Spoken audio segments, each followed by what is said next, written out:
Hi, I'm Maggie Weldon, owner of Maggie's Crochet. I'm very proud to say that maggiescrochet.com is the largest all crochet site online with thousands of crochet patterns and hundreds of them are free. I've been crocheting for over 40 years and I've been designing for over 30. So I'm hoping that through these videos I can help you to master the art of crochet. So pick up your hook and your yarn and let's get started. Okay, in this video I'm going to show you how to do a granny square, and we're going to change colors each round. So to start, I want to show you everything. So okay, we're going to start with a slip stitch. It starts out like a pretzel and you have a slip knot. It's not a slip stitch, it's a slip knot. Okay, I'm going to start over. Okay, in this video,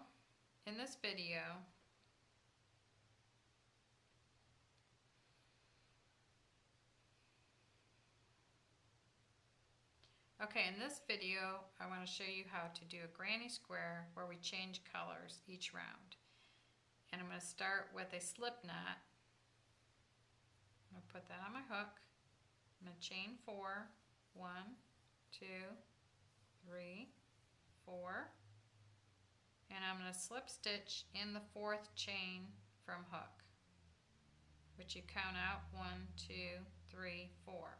So I'm going to slip stitch in there, and the slip stitches I just draw the yarn out, and I'm going to hold my finger here so I know where the center of the ring is going to be, and then I draw that through the loop on my hook, and that forms a ring.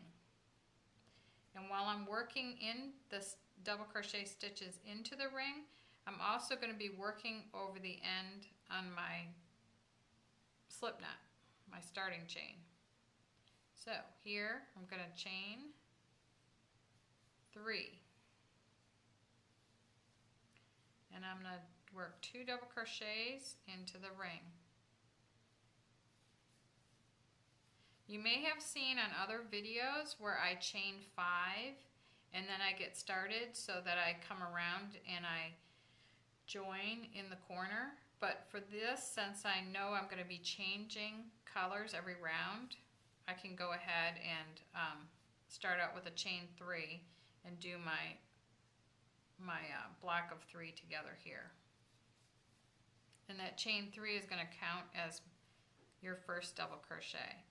So I'm still working over this end, and I'm working into the ring, and I've got 3 double crochets into the ring again. So now I have 6, and there's a chain 2 between each group of 3.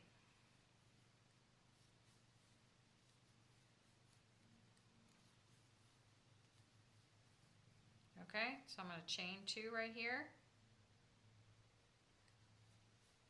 And I'll need 3 more doubles into the ring. So I'll have a total of 4 groups of 3. Okay, I'm going to chain 2. And I am going to slip stitch. I'm going to join with a slip stitch to first double crochet. Because in the pattern it'll say chain 3, and then in parentheses it says counts as first double crochet now and throughout. So when you go to join, it's going to refer to that chain 3 as your first double crochet. But what it means is it's going to be the 3rd chain of your beginning chain 3. So you join with a slip stitch right there, and then I'm going to do a chain 1, and I'm going to tighten that, and I'm going to go like this. And then I have my yarn going here behind my finger, and I cut in the back there. And that's enough length for me. So I'll go back later and sew the ends in. But that's round 1 of a granny square. So now I'm going to move over to this brown color. I'm going to leave about 5 inches on my starting chain. I'm going to put this. Now, there's 2 ways you can join a new color on here. Typically, they tell you to join with a slip stitch, so you would put your hook in and then pick this up and chain 3 like that.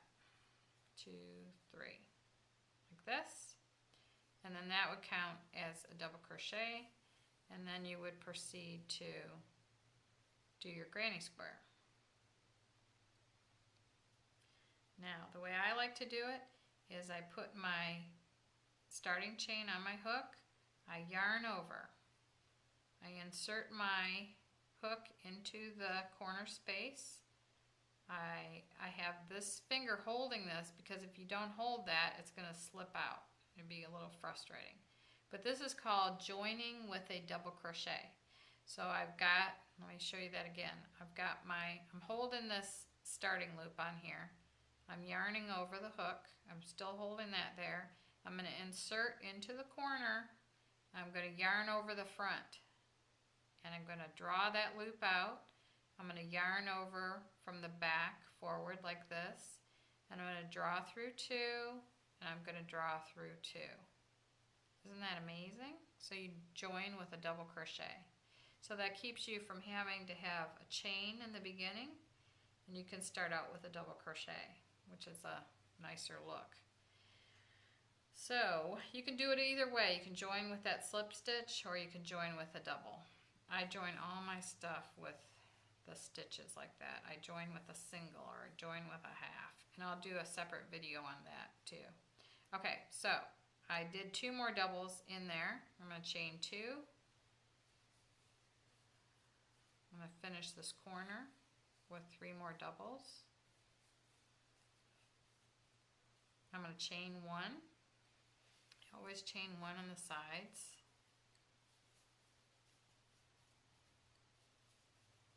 I'm going to do 3 doubles, chain 2, and 3 doubles.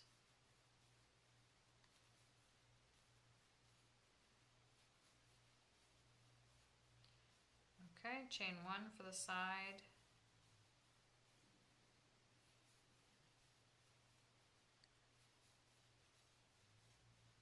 And 2 for the corner.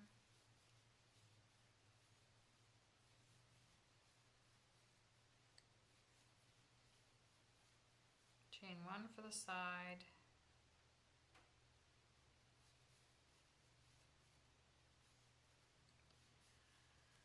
I know a lot of crocheters like to just crochet over their ends, but I always go back with a yarn needle and sew my ends in because I like for my ends to stay in. Once they're in, they stay there. Okay, so I've gone around the 4 corners. And on round 2, it's just corners separated by a chain 1 space. And granny squares work up really quick, especially if you do them in 1 color. They're going to be a little more time consuming with 2 colors, with multiple colors, because you're going to have to sew in all these ends. But it's a good way to use up scraps. And I think when you're doing a project with multiple colors, it's a good idea to have the same outside color or the same inside color. I've kind of tried to study them to figure out what looks the best. And if you can get some type of consistency, it seems like they look the prettiest. Like you've seen back in the 60s and 70s, they used to do all the scrap colors, but they had black around the borders of all of them. And they looked very beautiful. Okay, so now I'm going to add my 3rd color. I'm going to yarn over my hook, and then I'm going to join with a double. I'm going to go in. I'm holding that first loop there. I'm going to go in there, draw a loop out. I'm going to yarn over, draw through 2, yarn over, draw through 2. So I'm going to finish that corner.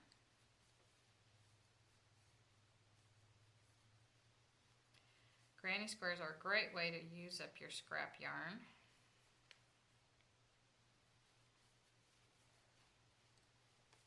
I always do, if I'm trying to find some ideas for granny squares, I do a search and I just put in granny squares and then I look in the images. There's some beautiful stuff that shows up.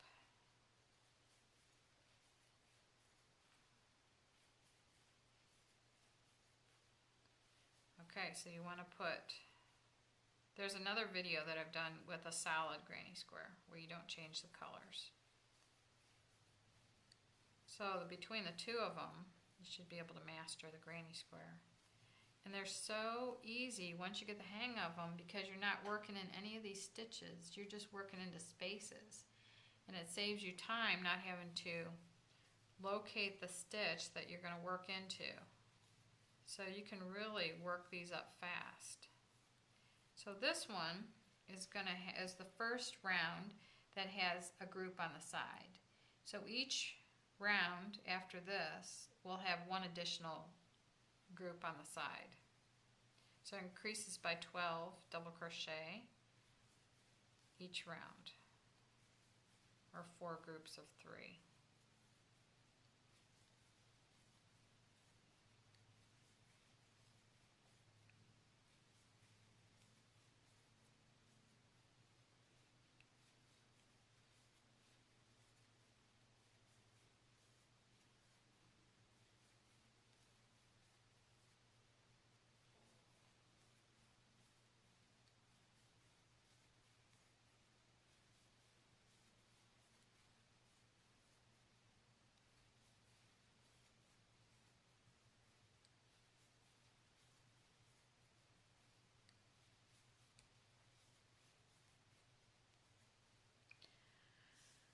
Okay.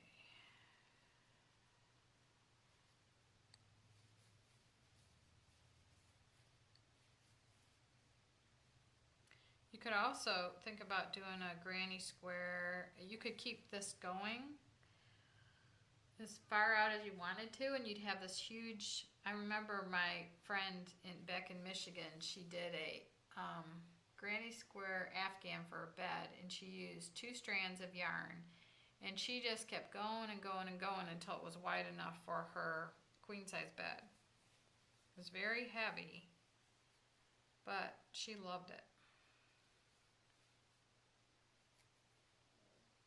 Okay, so right here, I'm going to, now instead of doing a chain here, I'm just going to pull this out. I'm going to clip this in the back.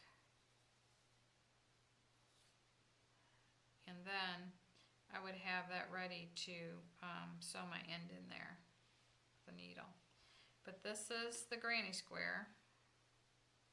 And I could keep adding colors. I could go solid from here. And the color combinations are endless. The only thing is I've got all these ends to sew in. So that's, and if you sew your ends in as you go, so you don't leave them all to the end, that helps out a little bit. So that's a granny square.